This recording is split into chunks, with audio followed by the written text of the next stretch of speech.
오늘은 제 8장 구역 설계를 공부할 차례입니다.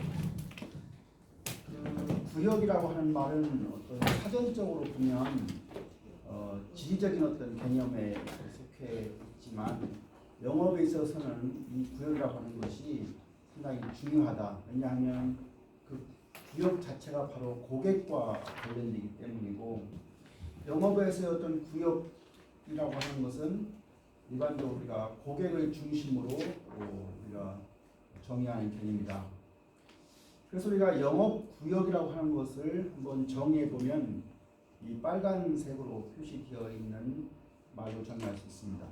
다시 말하면 일정한 지역에 존재하면서 한 사람의 영업사원에 의해서 관리되는 일단의 고객들, 이렇게 우리가 영업구역을 정의할 수 있습니다. 그래서 우리가 구역을 설계한다, 어느 지역, 어느 구역을 만든다, 그런 구역을 설계하는 그런 개념에 대한 정의는 어떤 지역적인 관점에서 전체 고객을 한 사람의 영업사원이 관리할 수 있는 고객 규모로 우리가 세그멘테이션, 세분화하는 것을 우리는 구역 설계라고 하는 말로 정의할 수가 있습니다. 이와 같은 구역 설계가 왜 중요하냐? 이 그림에서 보다시피 구역 설계가 중요한 이유는 구역 설계를 잘하면 매출액을 올릴 수가 있고, 또 한 사람의 영업사원이 커버하는 그 커버리지를 갖다가 증가시킬 수 있고, 또 구역 설계를 잘하면 우리가 뭔가 평가할 때 평가를 용이하게 할 수 있고, 또 구역 설계를 잘하면 사기가 진작이 되죠. 사기, 모랄. 하지만 김민정이라고 하는 영업사원이 그 구역을 맡았는데 그 구역을 너무 광범위하게 맡고 있거나, 또는 철길이 있는데 철길을 왔다 갔다 이렇게 넘나들면서 구역을 맡으면 힘들어요. 그래서 우리가 결국은 구역 설계를 잘하면 그 영업사원의 사기를 진작시킬 수 있다. 또 지나치게 그 많은 거리를 왔다 갔다 하게 되면 교통비 같은 게 증가시킬 수 있습니다. 영업 비용도 구역 설계를 잘하면 감소시킬 수 있다. 이런 느낌이 있겠습니다. 첫 번째, 우리가 그 구역 설계를 잘하면 매출이 증가한다는 말을 해요. 그래서 여기 나와 있는 대로 어떤 구역의 잠재력이 증가할 때 매출의 증가율은 점점 줄어들면서 증가한다. 백합인, 이 말 이해가나요? 구역의 잠재력이 증가할 때 매출의 증가율은 점점 줄어들면서 증가한다. 임예인, 이 말 이해가?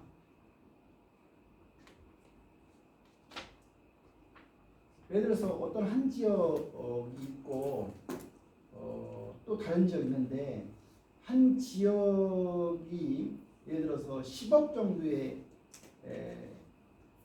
어떤 팔 수 있는 규모라고 하고, 한 지역이 한 50억 정도로 팔 수 있는 지역이라고 한다고 하면, 한 사람이 그 10억을 팔 수 있는 곳에서는 10억을 잘 팔 수 있겠죠. 그러나 그 규모가 커져버리면 한 사람 한 사람에 대해서 내가 그 사람들한테 쏟는 관심이 줄어들기 때문에 50억의 매출액을 올릴 수 있음에도 불구하고 실제로 50억을 하지 못하고 20, 30억 하다 만다는 얘기죠.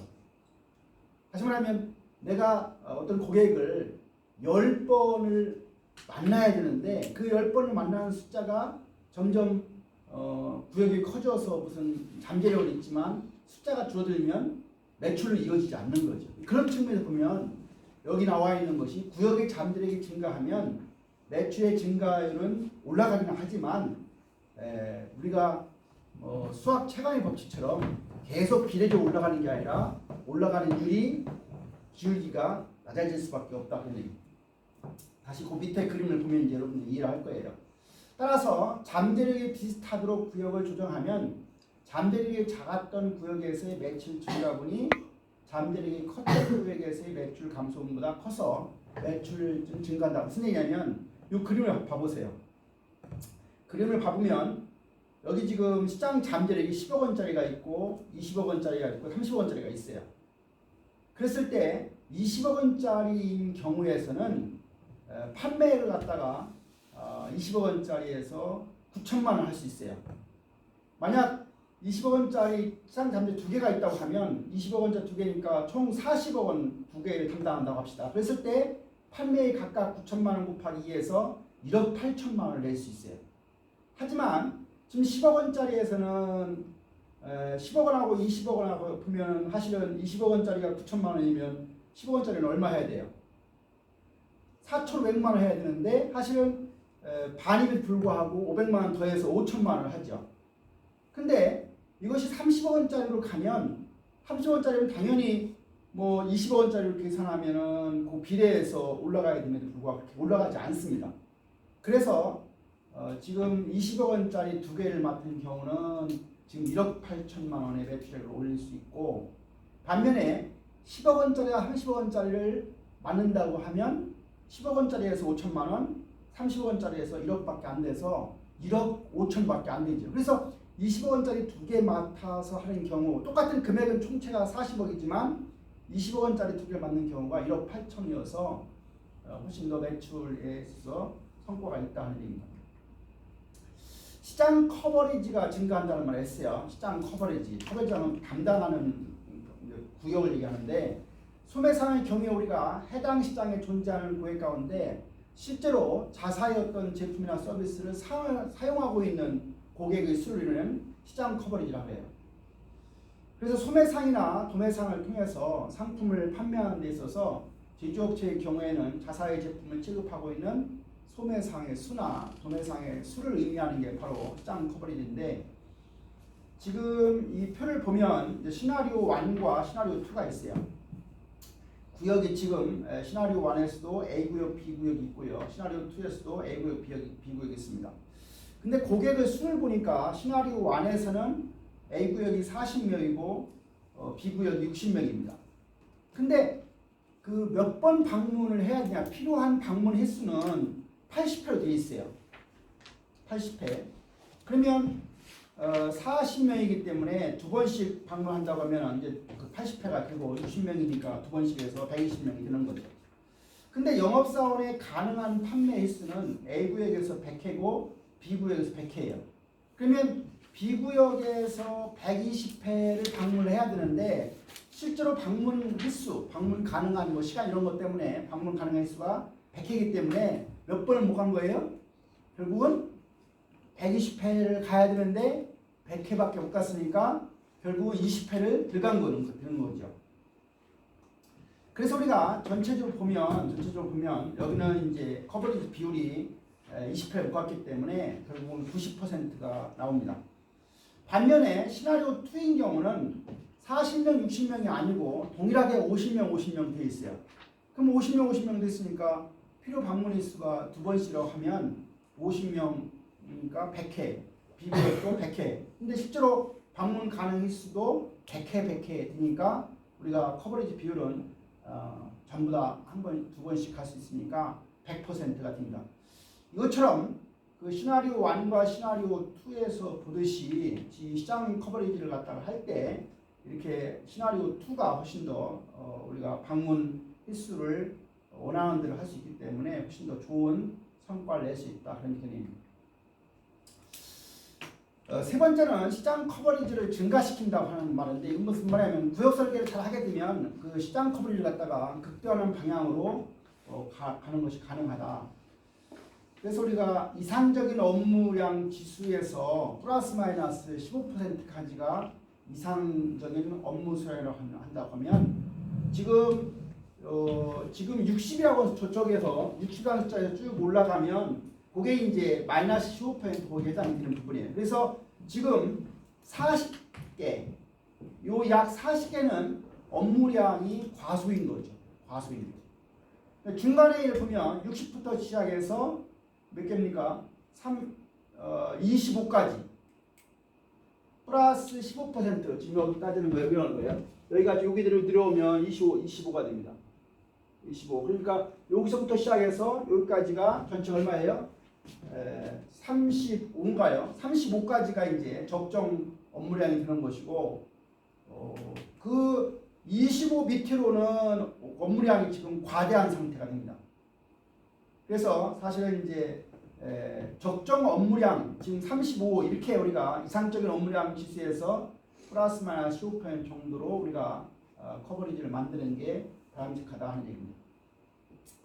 그 다음에 이제 아까 시작할 때 이런 그 구역 설계를 잘하게 되면 영업 비용이 절감된다고 하는 얘기인데, 우리가 움직이는 저희가 동선이라는 말을 써요. 어떻게 움직이냐 그 동선인데, 이 영업사원의 동선을 잘 고려해서 구역 설계를 하게 되면 영업 비용이 감소될 뿐만 아니라 어떤 판매가 증가가 되어서 영업사원의 수입도 증가하고 모랄, 사기도 증가시킬 수 있는 효과를 거둘 수 있다. 그래서 지금 그림에서 보여주는 것처럼 좌측에 있는 경우하고 우측에 있는 경우가 있는데요. 저게 이제 그냥 동그라미로 되어 있고 그냥 색깔로 되어 있는 부분이 있죠. 그래서 그 색깔로 되어 있는 거와 그 동그라미 있는 부분이 한 사람이 담당하는 영업이라고 한다고 하면, 지금 좌측에 있는 그림은 영업사원 A의 영업구역을 보세요. 간선도로라는 도로가 있는데 도로를 이제 넘나들면서 행하게 돼요. 그런 상황에 그런 것이고, 영업사원 B는 결국 이제 한쪽은 이쪽에 있고 한쪽은 저쪽에 있어서 움직이는 반경이 상당히 커지죠. 근데 이렇게 하기 때문에 결국은 뭐 사기도 떨어지고 뭐 영업비용도 증가시키기 때문에 오른쪽으로 바꿔봤어요. 바꿔서 지금 동그라미가 좀 바뀌죠. 바꾸고 보니까 영업사원 A의 영업구역과 영업사원 B의 영업구역 이렇게 나누면 훨씬 더 움직이는 동선이 짧아지니까 영업비용도 줄어들고, 영업비용도 줄어드는 뿐만 아니라 사기도 증가시킬 수 있다. 만약 머리 나쁜 상사가 이런 구역 설계를 잘못하게 되면 괜히 영업사원들 고생만 시키고 비용도 증가시킬 수 있으니까, 우리가 구역을 조정할 때는 이런 이동시간 이런 것들에 대한 동선을 고려해서 구역 설계해야 된다 그런 얘기입니다. 여러분들 영업이라고 하는 게, 여러분들 김해 뭐라고 하는 학생이 그 신한생명이라고 하는데, 대전에 신한생명 거기 다니는데 우리 경영학과 나오고 내 방에서 좀 이렇게 연구 뭐 도와줬던 학생인데, 어느 날 신한생명 처음에는 이제 뭐 계약직으로 들어갔어요. 계약직으로 들어갔는데 신한생명 지점이죠. 이제 대전 지점에 들어가서 근무를 하는데, 어느 날 와가지고 자기가 상당히 빨리 정규직으로 바뀌었다. 정규직으로 바뀌니까 뭐 계약직일 때는 200만 원도 받았는데 정규직으로 바뀌니까 뭐 연봉이 엄청 올라가서 무진장 기분이 좋다는 얘기를 와서 하더라고요. 무슨 얘기냐면 이런 어떤 지역에서 어떤 그 보험회사의 어떤 생명보험을 담당하는 여자들, 예를 들면 아주머니들, FC 이런 사람들을 많이 이렇게 관리하고 있으면 그 안에는 항상 지점장이라는 사람이 있고 또 직원이 있어요. 그 직원들이 결국 이제 이런 사람들이 뭐 이런 구역 설계하고 그 사람들 월급 나가는 거, 월급 중에서 이제 고정급도 있고 보너스도 있고 이런 것들 하죠. 그래서 이걸 지금 우리 교과서의 내용은 하나의 영업사원을 가리키는 교육 내용보다는 영업직이라고 하는 전체의 그런 관리 사원들이 알아야 될 그런 것들을 가르치는 거니까, 여러분들이 누군가 여기서 또 그런 일을 할지 몰라요. 그러니까 뭐 그런 데 도움이 될 수가 있습니다. 아까 이제 영업사원의 사기 진작이나 성과 평가도 우리가 구역 설계를 잘하면 도움이 된다는 말을 했어요. 그래서 시장 잠재력이라고 하는 것은 다른 어떠한 변수라도 매출액에 많은 영향을 미치는 것은 분명하죠. 따라서 우리가 판매 성과에 대한 평가가 시장 잠재력에 대한 고려 없이 이루어지게 되면 회사의 발전에 바람직한 또는 좋지 못한 결과를 초래한다는 사실을 꼭 염두에 둘 필요가 있다. 두 번째, 우리가 구역 설계를 함에 있어서 우리가 시장 잠재력도 봐야 되지만 그 지역에서 영업 활동을 하는데 필요한 요구되는 어떤 업무량이랄까요? 업무량이라는 것은 뭐 사람을 많이 만나는 것도 있을 수 있고, 또 그 사람들 만나는 사람들이 좋은 사람들 만나는 경우도 있고 덜 좋은 사람들, 이 세상에는 항상 다 좋은 사람만 있는 게 아니죠. 까다로운 사람들도 있는 거죠. 또 뭐 지역이 넓어지면 업무량이 또 많아지는 거니까 요구되는 업무량도 고려돼야 한다. 다시 말하면 구역 내에서 어떤 경쟁이 얼마큼 심하냐. 우리 혼자만 뭐 영업하면 모르는데 유사한 다른 회사가 또 거기서 뭐 경쟁이 심하면 더 힘들겠죠. 그래서 경쟁의 어떤 정도 이런 것도 고려해야 되고요. 또 고객의 규모가 많으냐 적으냐 또는 뭐 구역의 면적이 어떠냐 이런 것들이 전부 다 요구되는 업무량에 영향을 미치는 요인으로 볼 수 있습니다. 따라서 우리가 가장 바람직한 구역 설계의 방향이라고 하면 구역의 어떤 잠재력, 요구되는 업무량 이것이 모두 동일하게 설계되도록 해야 할 것이다. 뭐 잠재력이라는 것은 인구의 어떤 규모라든가 그 사람들이 가지고 있는 가처분, 소득 이런 것좀 다 잠재력 관련되는 거니까 이 경우에 우리가 영업사원의 성과라고 하는 것은 영업사원의 능력과 노력에 의해서만 결정되고 영업사원에 대한 성과가 평가가 공평하고 수월하게 이루어질 수 있겠다. 따라서 영업사원의 사기를 진작시키는 효과를 가지게 됩니다. 구역 조정의 필요성이 발생하는 경우가 있습니다. 언제 구역을 조정해? 한번 구역을 만들었다고 해서 계속 가는 게 아니죠. 거기에 뭐 인구가 바뀔 수도 있고 뭐 또 새로운 뭐가 생길 수 있기 때문에 이런 구역 조정이 언제 발생하는지를 한번 보도록 하겠습니다. 첫 번째는 처음에 만든 그 구역 설계가 잘못되는 경우죠. 부적합한 기존의 구역 설계가 발생이 되면 그런 것들을 계속 방치하면 안 되니까 결국 이제 바꿔야 되는데 그 말은 바로 지역 간의 불균형이 발생해서 영업사원의 어떤 실적이라든가 시장 커버리지나 또는 영업사원의 사기 등의 부정적인 영향을 미친다고 판단이 되면 이제 우리가 바꿀 수밖에 없는 건데 따라서 회사가 이런 구역 조정을 통해서 이러한 불균형 이런 문제를 해소시키는 것만으로도 얼마든지 영업 실적을 향상시킬 수 있게 된다. 고객과 영업사원들의 불평을 통해서 구역 설계에 문제점이 있는지 여부를 감지할 수 있게 됩니다.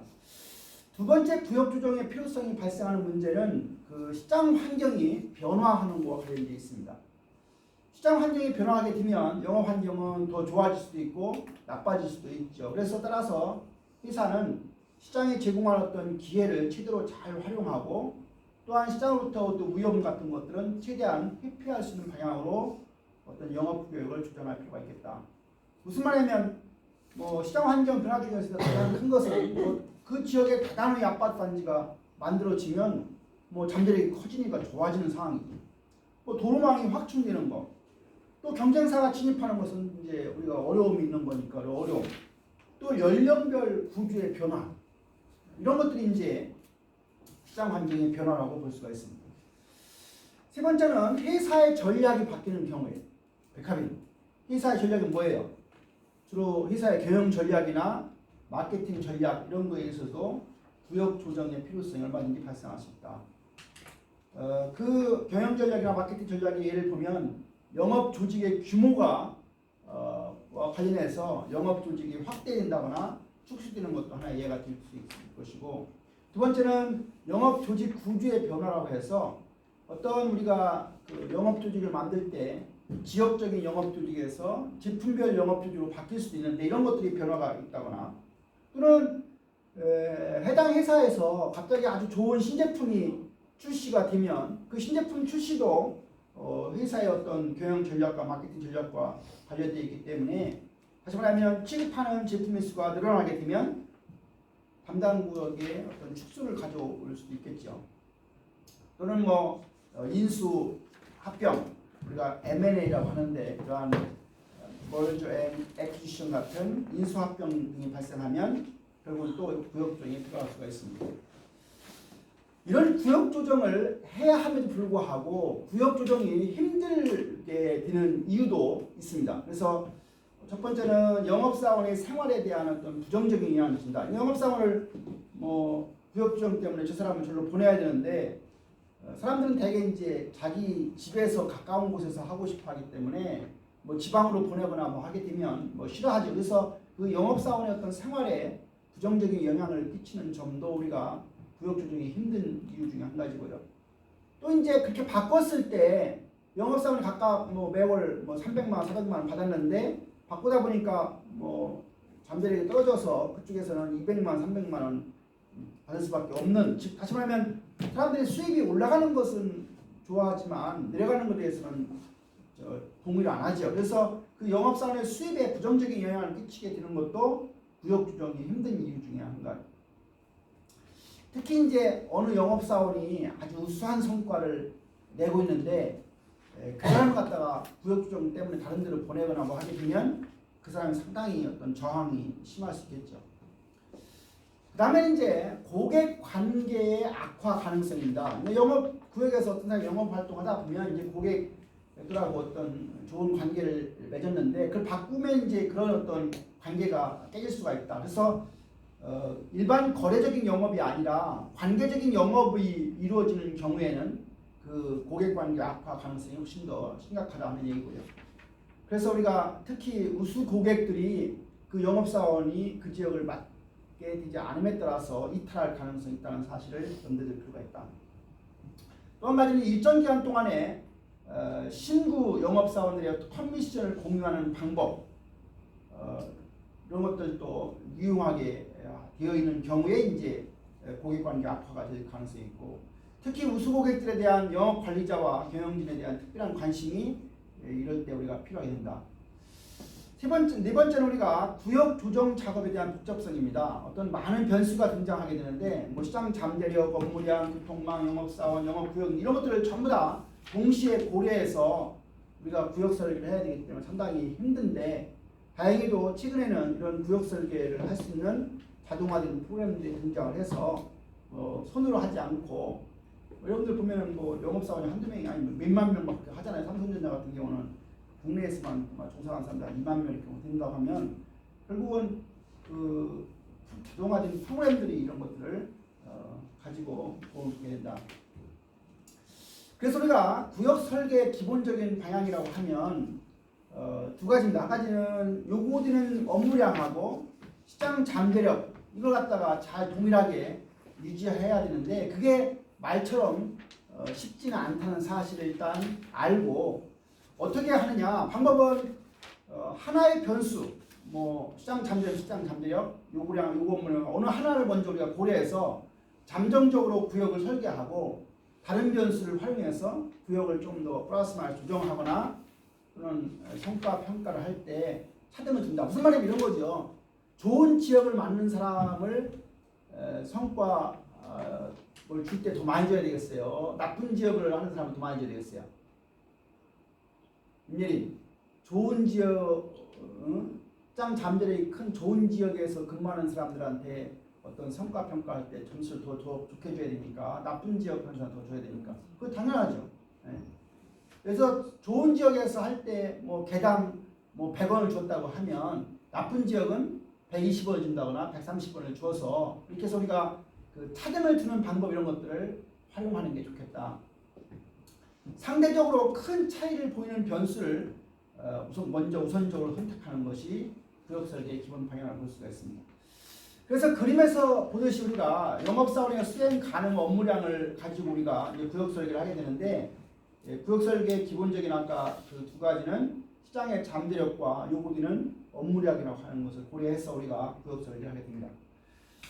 그래서 구역 설계를 하는 그 프로세스를 보면 다음과 같은 5가지 단계로 구성되어 있습니다. 한 가지는 먼저 통제 단위, 구역을 구성하는 최소 단위가 되는데요. 그것이 이제 뭐 예를 들면 뭐 우리 도시 같은 경우는 뭐 무슨 동이 될 수도 있죠. 무슨 동 이렇게. 그래서 그런 통제 단위 이게 이제 결정이 돼야 되고 두 번째는 영업사원의 수행 가능한 업무량.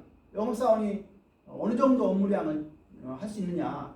이제 업무량이라는 것은 근무 시간하고 뭐 방문이라고 하면 방문 횟수 이런 걸 고려해서 우리가 업무량을 산출할 수 있겠죠. 세 번째는 우리가 통제 단위별로 필요한 업무량. 아까 뭐 한 달에 한 번을 가야 되는 경우도 있고 한 달에 2번을 가야 되는 경우도 있고 또 너무 많이 간다고 되는 게 아니죠. 예를 들어서 병원의 의사라고 하면 제약회사에서 뭐 1년에 한 2번 정도만 가야지 뭐 매달 또 일주일에 한 번씩 가보세요. 짜증이 나고 오히려 영업이 방해가 되는 거예요. 그러니까 그러한 통제 단위별 필요 업무량을 제대로 잘 산출하는 게 세 번째 단계고요. 네 번째는 필요 업무량 기준의 잠정적인 차원에서 영업 구역을 설계하는 게 네 번째고 다섯 번째는 이제 정했으면 이제 우리가 좀 조정을 해야 되는 거니까 시장 잠재력을 갖다 감안해서 조정을 하거나 구역 설계를 확정하는 이런 단계를 거쳐서 구역 설계의 프로세스가 진행이 됩니다. 그래서 첫 번째 얘기 나온 통제 단위 결정한다는 말은 뭐냐? 그러니까 영어로는 컨트롤 유닛이라고 하는데 구역을 구성하는 최소 단위를 우리는 통제 단위라고 하는데 B2B 영업하고 B2C 영업이라고 하면 통제 단위가 어떤 게 크겠어요? 당연히 B2B, 뭐 B2C는 뭐 소비자 개개인별 소비자지만 B2B는 기업 대 기업을 하는 거니까 B2B의 통제가 훨씬 크다. 그래서 통제 단위가 작을수록 구역 설계 유연성은 커지지만 구역 설계 복잡성도 증가한다는 사실이다. 예를 들어서 행정 단위, 우리나라 뭐 동이나 우편번호 이렇게 쓰는 그 행정 단위가 우리가 통제 단위로 이용하는 경우가 많다. 또 한 가지는 도로망도 고려해야 돼요. 도로망 아까 그 업무량과 도로망이 상당히 관련돼 있으니까 도로망이라든가 여기 하천이라고 하는 것은 주로 이제 강 같은 걸 얘기합니다. 산이나 건물이나 아파트 이런 것들을 고려해서 독자적인 통지 단위를 설정하는 게 많다. 요새는 뭐 아파트 단위가 상당히 커짐에 따라서 이 아파트 단위가 통지 단위를 쓰는 경우가 상당히 많을 거예요. 내가 사는 지역에 가면 내가 지금 살고 있는 지역이 호려울 마을인데 호려울 마을에 아파트 단지가 1단지부터 10단지까지 있고 한 단지가 작은 경우가 500이고 큰 단지는 2000단위까지 가요. 그러니까 500부터 2000단위 가구 수는 상당히 많은데 그런 것이 이제 무슨 마을에 가지고 구성되어 있는데 그런 요새는 아파트 단지가 통제 단위로 쓰는 경우도 많이 있을 겁니다. 두 번째 아까 영업사원의 수행 가능 업무량 산출을 해야 된다 했는데 그 말은 무슨 말이냐? 수행 가능 업무량은 주로 1년 동안 몇 회 정도 고객 방문이 가능한가를 기준으로 우리 되게 계산한다. 그러면 하루에 근무하는 시간에서 비영업 시간, 하루가 우리가 8시간 근무한다 8시간 동안 일하는 거 아니죠? 김민정, 네가 그 회사 가서 8시간 근무한다고 하면 실제로 일하는 시간 몇 시간쯤 될 것 같아? 8시간 될 것 같아요? 아주 무지개 빡신 직장이에요. 그거예요. 사실은 6시간 일한다고 하면 그래서 8시간 동안 어디 가야 돼요? 화장실도 가야지요. 화장도 고쳐야지요. 또 수다도 떨어야지요. 응?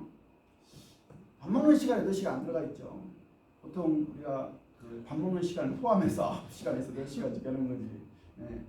그러니까 실제로 이제 비업무 시간이 있어요. 그래서 그 시간을 빼고 방문을 빼가지고 이제 계산하는데 방문 횟수에다가 이동 시간 플러스 방문당 소요 시간. 어디 가서 방문하면 내가 30분 동안 방문해서 무슨 대화를 한다고 하면 그 시간하고 이동 시간, 그 A라고 하는 상점까지 갈 때의 이동 시간, 그거를 더해서 방문 횟수를 곱하게 되면 그런 실제로 업무량, 수행 가능한 업무량을 산출할 수가 있습니다. 통제 단위별